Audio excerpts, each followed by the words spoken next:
They only needed you because you were there. Not because they saw your soul, not because they valued your wisdom, but because you were available. And availability, that unconscious need to always be present, always respond, always show up for people who would never do the same for you. That was the leash.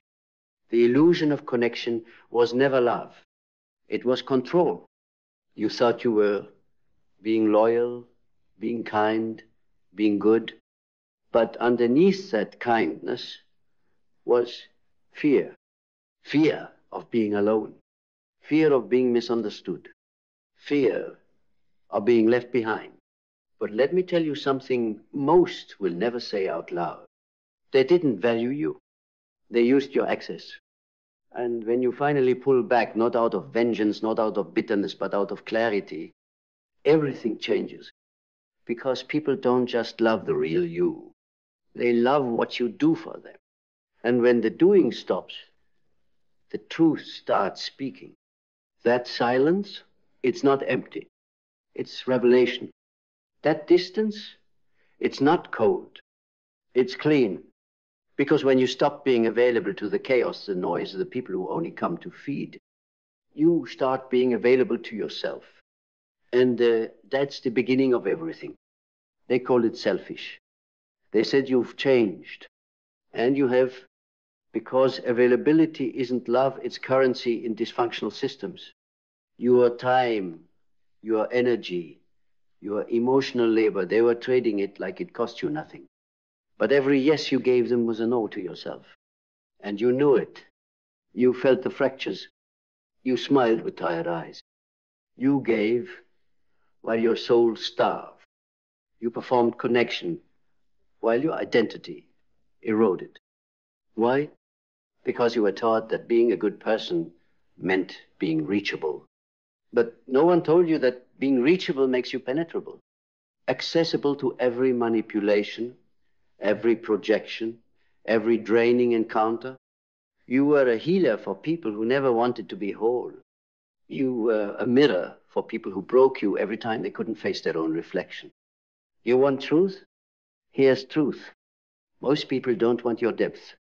They want your silence while they stay shallow. And the moment you start speaking like someone who knows who they are, you become a threat. So be it.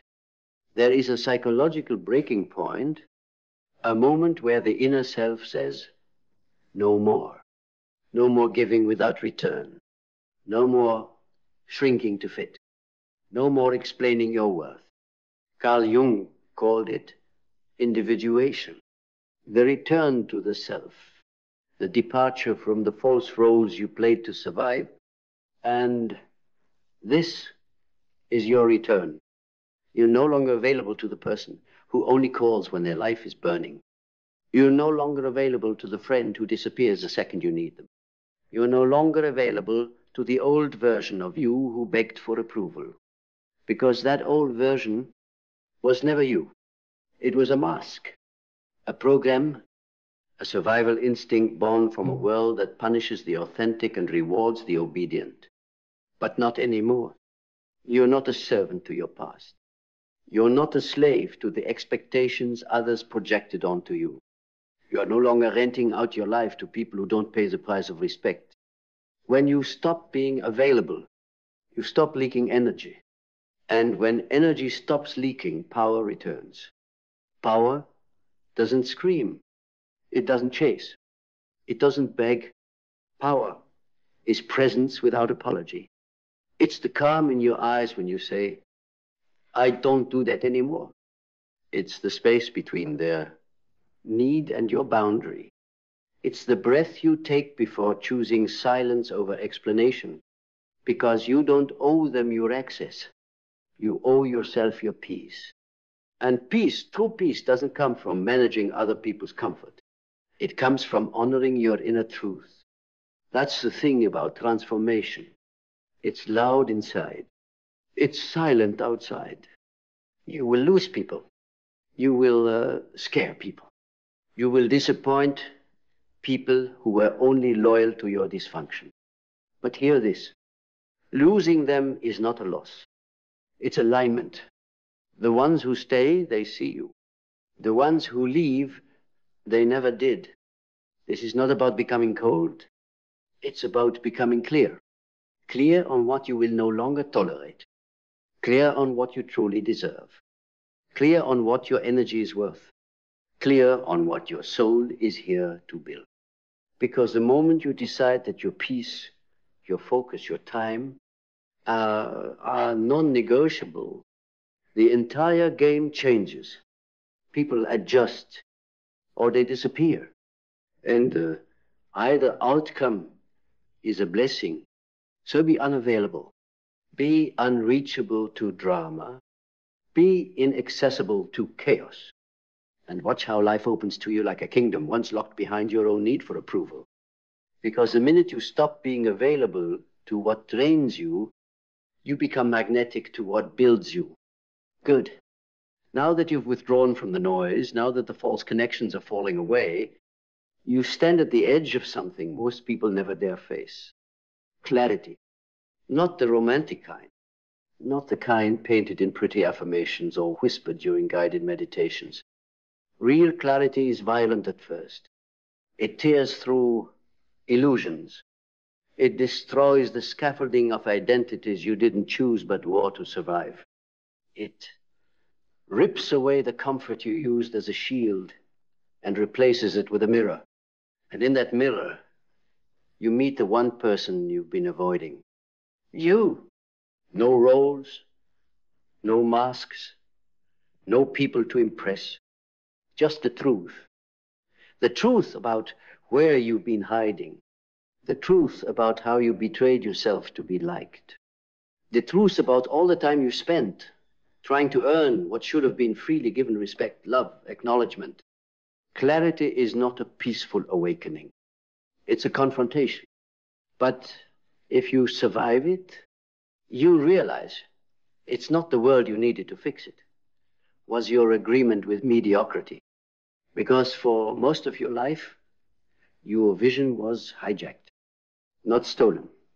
Hijacked. By teachers who told you to be realistic. By partners who punished your ambition. By systems that taught you to trade purpose for approval. You see it now, don't you? That everything they said was safe was actually a cage. And now that the fog has cleared, you're no longer available to the small life they prepared for you. You're building something they can't comprehend. Vision is not about seeing what is. It's about becoming the one who creates what doesn't yet exist. You don't find your vision. You choose it. You declare it. You design it. You discipline yourself to live inside of it before the world even sees it. That's where most people fail. They wait to believe until others believe in them. They wait to act until the applause comes. But applause is not confirmation, it's a side effect. You must build in silence. You must believe without evidence. You must walk like your feet. Know the way even when the map is blank. Vision isn't a picture. It's an identity, a frequency, a contract with your future that says, no matter what, I become this. And anything that doesn't align becomes invisible to you. Because now that you're unavailable to chaos, you're available to creation. But let's talk about what fuels that creation. Discipline. Not the shallow version sold in productivity books. Not wake up at 5 a.m. and drink cold water. I'm talking about the kind of discipline that hurts. The kind that demands death. Death of your distractions. Death of your comfort. Death of the self that talks a big game and delivers nothing. Discipline is spiritual war. It's a covenant you make with yourself and keep. Even when it's raining, even when you're tired, even when nobody claps for you. It's a practice of becoming undeniable. Every day, every hour, it is refusing to negotiate with the part of you that would rather scroll, complain, or pretend it's not time yet. Discipline whispers, now. Discipline moves when motivation sleeps. Discipline is proof of belief. Because if you really believed in your vision, you'd show up for it, like your life depends on it, because it does. So ask yourself, are you disciplined or just interested? Now, let's go deeper, because beneath every disciplined action lies the root of all transformation. Belief, not the belief you post online, not the belief you recite like a script. I'm talking about the belief that lives in your spine, the one that moves you before words can form, the one that shapes your posture, your tone, your eyes. That belief, it's not something you learn, it's something you reclaim, because it was always there, buried under shame, buried under comparison, buried under the scars of a world that taught you to doubt before you even had a dream. But belief is not about external permission.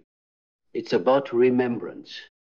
Remembering who you were before the world told you who to be. Remembering what you dreamed about before they gave you a job description. Remembering the sound of your own voice before you learned to censor it for approval. Belief is a bridge between where you are and where you're meant to be.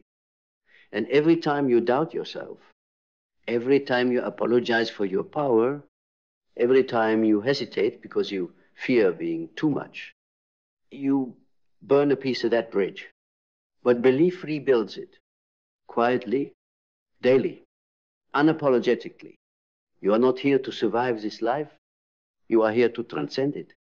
And to transcend, you must face what every powerful soul has faced: resistance, rejection, and the slow burning silence of doing the work without applause.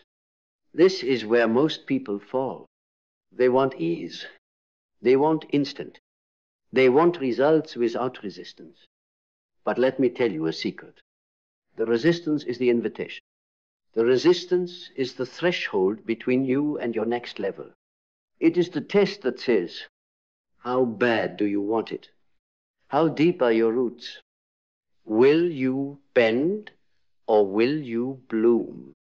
Don't resent resistance. Don't run from it. Welcome it like the teacher it is, because the sharper the resistance, the clearer the path. And now that you're no longer available to the distractions that once diluted your destiny, you can finally feel what was always waiting on the other side of your sacrifice. Power, not the kind they give you, the kind you become. Good. Now that you're no longer bleeding energy into people, habits, and stories that never deserved you, you'll notice something strange. The world gets louder, but your soul gets quieter. And in that stillness, you meet the next force you must master: resilience, not toughness, not ego, not pretending like nothing affects you. Real resilience, the kind that bends without breaking, the kind that transforms pain into purpose, not performance, the kind that holds eye contact with suffering and says, I'm still here. Resilience isn't built in victory. It's forged in silence, in failure, in abandonment. It's carved into your bones in the nights no one sees when you choose not to quit. When the world says give up and you whisper back, watch me. Resilience is not pride, it's root. It's knowing who you are beneath all the layers they tried to bury you under. It's knowing that your identity doesn't collapse with circumstance. Because the resilient don't bounce back. They bounce forward. They don't rebuild the old. They reinvent the self. You've been through storms that would have killed lesser versions of you. And you didn't just survive. You alchemized. So stand tall, not because it's easy, but because it's earned. Now that you've remembered your root, let's talk about the one thing that will keep you alive in a world that keeps changing. Adaptability. Those who refuse to change die slowly, not always in body, but in relevance, in influence, in purpose. You can't outrun evolution. You can't hide in comfort, because life doesn't reward the most rigid. It rewards the most responsive, the ones who can pivot without panic, who can let go of what's outdated without mourning its false safety. Jung called it integration. To take all parts, the known and the unknown, the light and the shadow, and bring them into wholeness. That's adaptability. It's when you can change environments without losing yourself. When you can lose a job, a partner, a reputation, and still walk in truth. Because truth is not a role, it's not a title. Truth is who you are when all else is stripped away. Adaptable people don't fear change. They initiate it because they know the soul is not static. It's alive, it's unfolding, it's rewriting. Let the rigid break. You bend like fire bends the wind.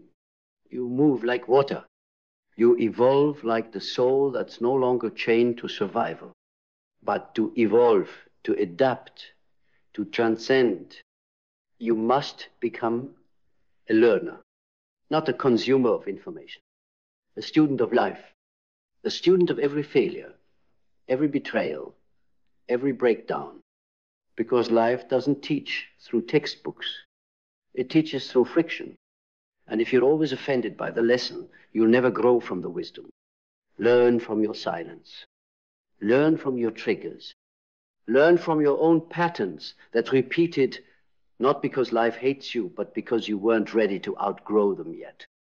Learning requires humility.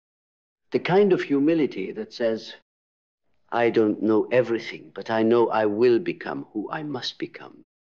And that's the real difference between the lost and the becoming. One reacts, the other learns. One gets stuck in stories, the other rewrites them. One needs validation to grow, the other just grows, regardless. So ask yourself, are you just watching the world, or are you studying yourself? Because if you truly study yourself, you'll reach the moment every seeker finds. The moment when it all returns full circle. The moment when the storms calm and you finally see the truth that was waiting under it all. You were never broken. You were buried. Under expectations. Under conditioning. Under roles and routines and rules that were never yours. And now you're done being available to them. You're no longer reachable by the old patterns. You've stopped picking up calls from the past. You blocked the frequencies that used to manipulate you with guilt, shame, or false love. And now that you're unavailable to them, you're completely available to yourself. And that's where the climax begins. When you stop being available, you stop participating in your own diminishment. You stop giving the best of you to the worst of them. You stop showing up for people who disappear when it's your turn to bleed. You stop pretending that peace must come at the price of your presence.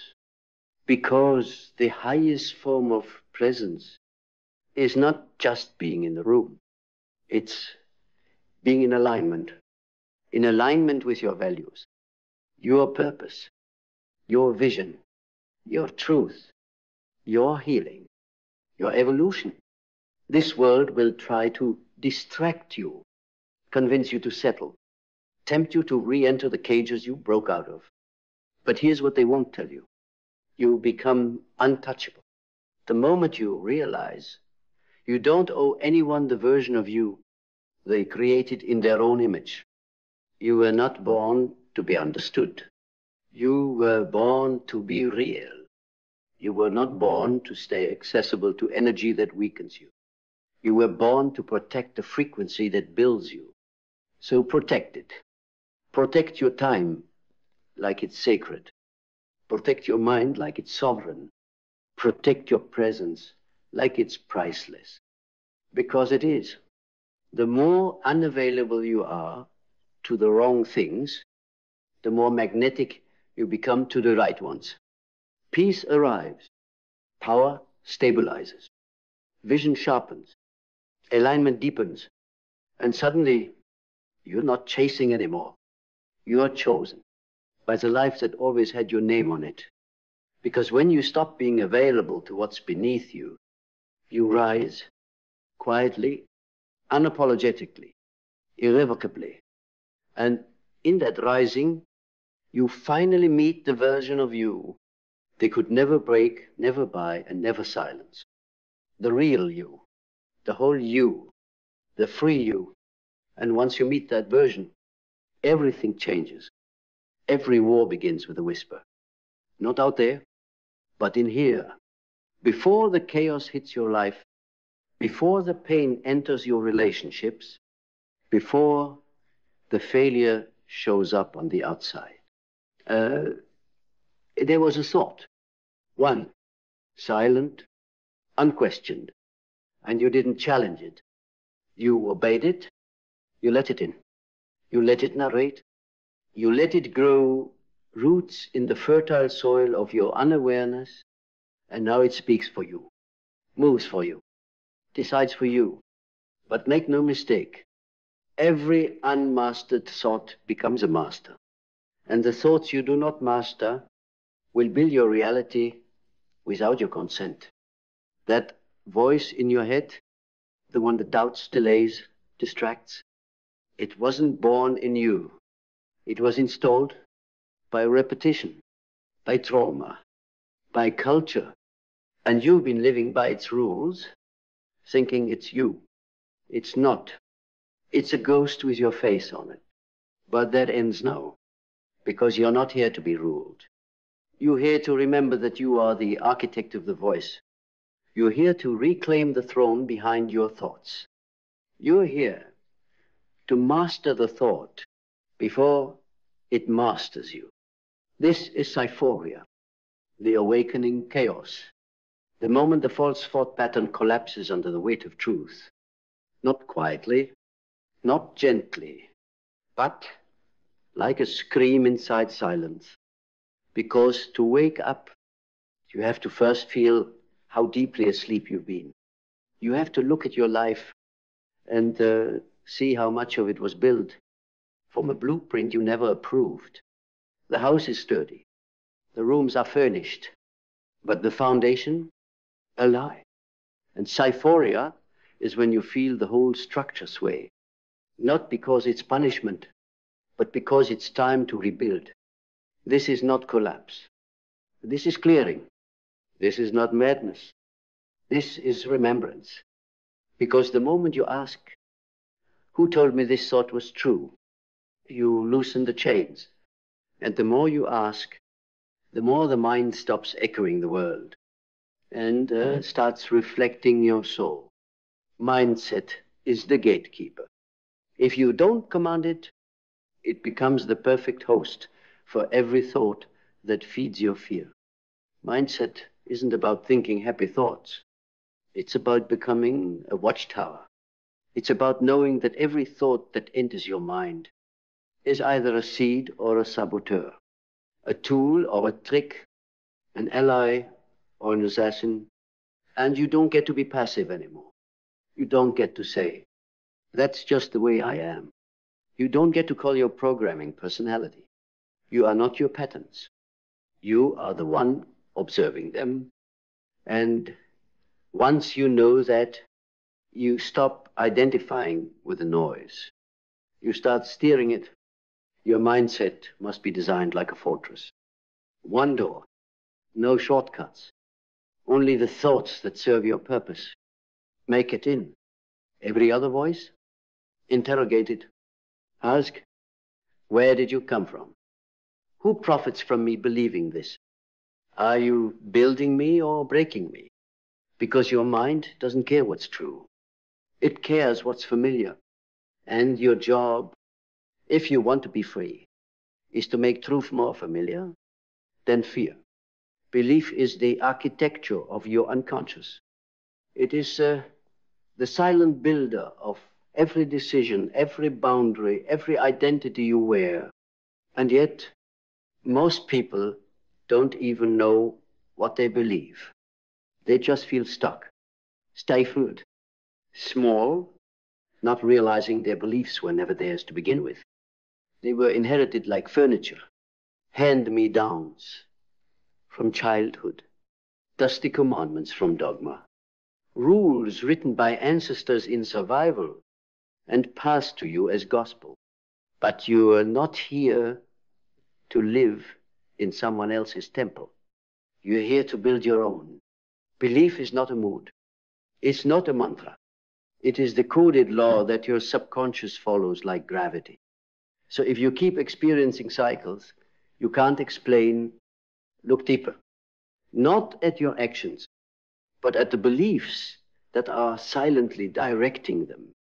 And if the belief is built on fear, no amount of success will satisfy you. If the belief is built on shame, no amount of praise will make you feel worthy. You must demolish the belief before you decorate the life. You must burn the foundation before you renovate the room. Because if you try to thrive in a house built on lies, you'll always feel like an intruder in your own soul. Clarity is not found in the light. It is extracted from the dark. You will not become clear by avoiding discomfort. You become clear when you lean into the discomfort and ask it what it wants you to know. Clarity is what happens when you remove the mental malware that's been running in the background of your choices. It's what happens when you realize that overthinking was never your issue. It was underhearing. You weren't overthinking. You were avoiding the thought that mattered most. Clarity requires confrontation of your truth, of your attachments, of your avoidance. And clarity is expensive, because to get it, you must give up what's fogging you. The distractions, the projections, the filters that let you see yourself as not ready yet. But when clarity lands, it lands like thunder. Suddenly, the excuses don't work anymore. The lies can't seduce you. The fear loses its language. Because now, you see, and a mind that sees clearly is a mind that no longer negotiates with sabotage. Vision is the container that gives your thoughts shape. Without vision, your thoughts are homeless. They roam, they react, they repeat history. But with vision, your thoughts begin to build. They become bricks. They become blueprints. They become steps towards something undeniable. You don't rise because of motivation. You rise because your vision makes standing still unbearable. You rise because your vision pulls you through doubt like gravity. And most people don't have a vision problem. They have a permission problem. They're waiting for someone to validate what their soul already whispered years ago. But no one's coming. Not to give you the vision, not to prove it, not to translate it for others. That's your job. And once you hold the vision with both hands, your thoughts begin to organize around it. They stop attacking. They start assisting. Because now they have a commander. And a mind with vision is a mind that builds a world that did not exist before it dared to believe. Purpose is the gravitational field of thought. Without it, your mind floats, detached, distracted, directionless. You start mistaking noise for meaning. You start confusing movement with momentum. You get busy, but you don't become. Purpose is the thought beneath the thought. The root code your system responds to, even when you're not aware of it. And for most people, that code was written in fear. Avoid pain, avoid judgment, avoid being too seen, too loud, too real. But fear is not a purpose. It is a leash. And as long as fear is driving your system, your thoughts will obey the wrong master. But when you anchor your mind in purpose, everything changes. You stop thinking just to survive. You start thinking to build. You stop looping the past. You start designing the future. Purpose gives thought weight. It filters out the lies before they reach your focus. It gives you a why strong enough to silence the inner noise. Not because it makes life easier, but because it makes life undeniably yours. Discipline is the daily vote you cast for who you want to be. You can't just think your way into transformation. You must train it every single day, not as punishment, but as remembrance. Discipline is remembering that your mind, left to its own devices, will drift back to the path of least resistance. It will seduce you with shortcuts. It will whisper, skip today. Nobody's watching, but you're watching. And every skipped ritual, every unchallenged excuse is a message to your unconscious. My comfort is more important than my calling. That's why discipline matters. It's not about doing more. It's about showing up when it's hardest to believe in yourself. Because when you show up without motivation, you master the voice that once mastered you. You stop being ruled by thoughts and start ruling them through ritual. You become sovereign, not through success, but through consistency in the absence of applause. Action breaks the spell.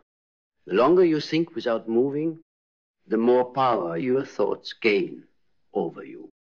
The mind is a clever trap. It knows how to mimic progress. It will let you plan forever, as long as you never leap. But thought without movement becomes a cage.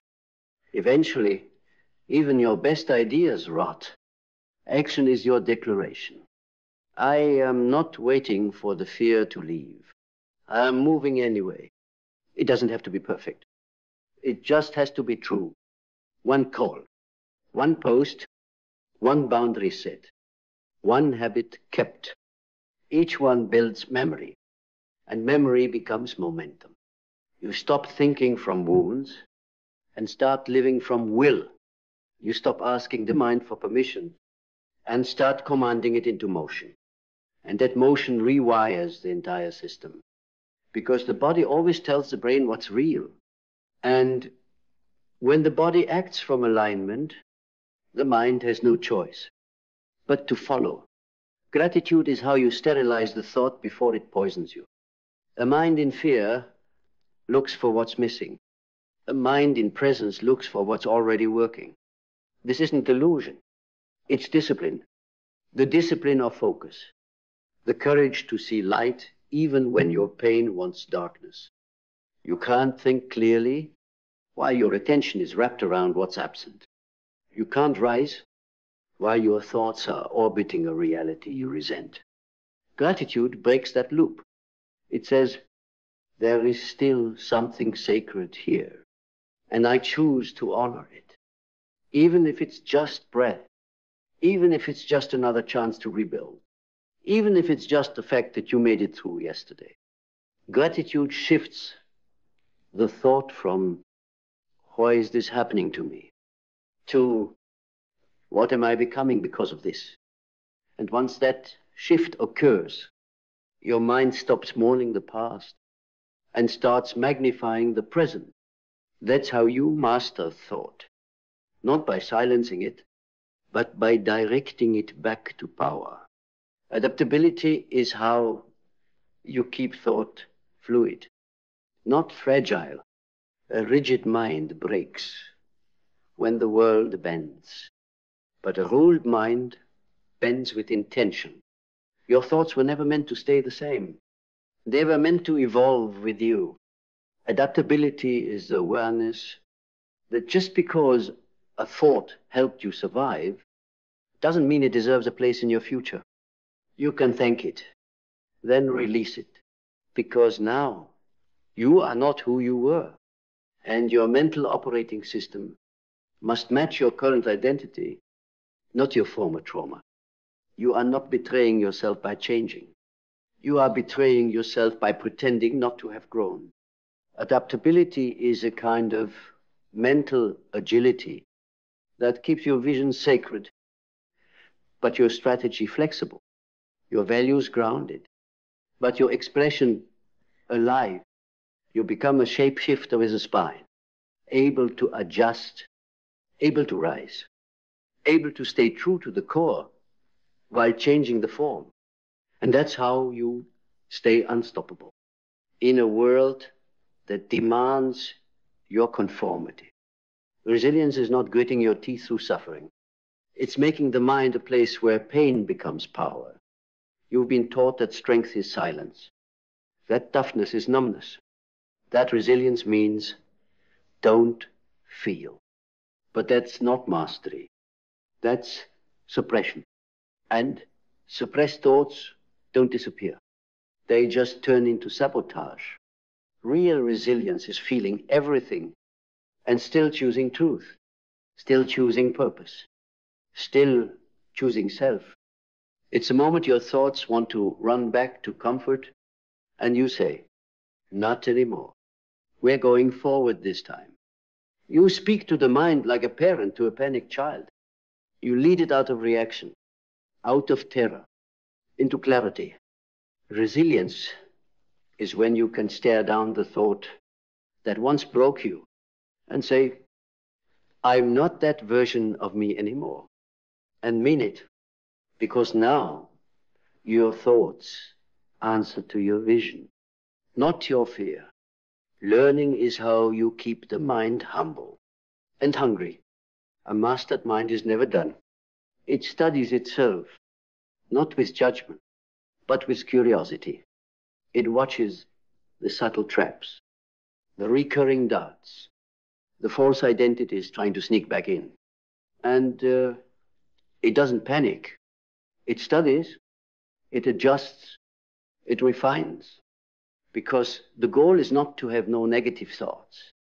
The goal is to be so aware that no negative thought ever leads. You must become a scholar of your own psyche. Read your triggers like scripture. Observe your judgments like data. Decode your fear like prophecy. That's how you sharpen thought. That's how you stop being ruled by it. That's how you evolve, not just intellectually, but internally. When learning becomes your posture, your thoughts become tools, not threats. And the self you're building becomes not just strong, but sovereign. And now you return to the gate, the same mind, the same thoughts, the same ghosts. But you're different. You no longer obey the first thought. You choose the highest thought.